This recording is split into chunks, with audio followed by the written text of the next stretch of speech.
African Union peacekeepers have set out to restore confidence in Somalia, this through providing free medical services to Somalians, while in Uganda, one of Africa's oldest ethnicities battles extinction. Women and children, hand in hand, made way to the main African Union mission in Somalia, based in Somalia's port town of Kismayo, to receive free medical checkup from African Union peacekeepers. The free consultations saw over 100 locals, including women and children and men, getting treated.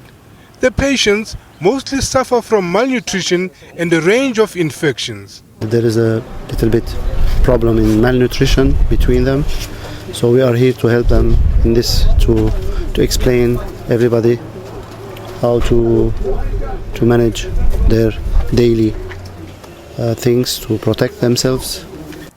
Kismayo's residents, like most people in the towns and villages of southern Somalia, were some of the worst affected by decades of internal conflict.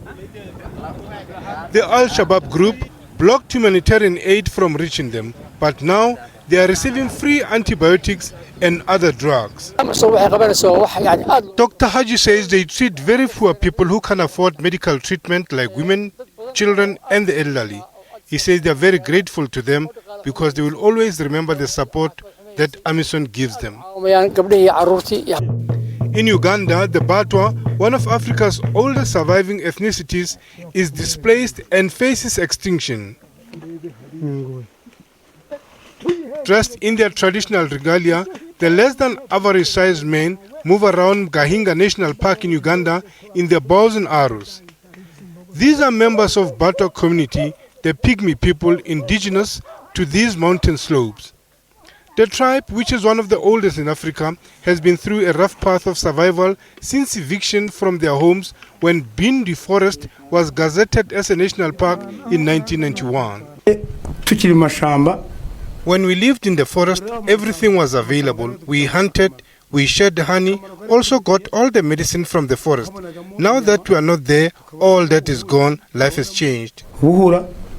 Now they have been given a platform to bring income direct to their communities. Batwa trail. In this one, we involve and engage the Batwa. After training them and building their capacity, we use them as guides so that they maintain their culture and they also keep those fond memories of their life in the forest. And as an effort to help preserve the dying culture of the Batwa, the government occasionally allows them back into the forest. Secondly, we have resources access agreement. Once in a while, under regulated mechanism, we allow the Batwa to go back to the forest to get some of these natural raw materials, like for basketry, for weaving, for medicine. There are less than 1,000 members of Batwa left on the slopes of Mount Muhabura.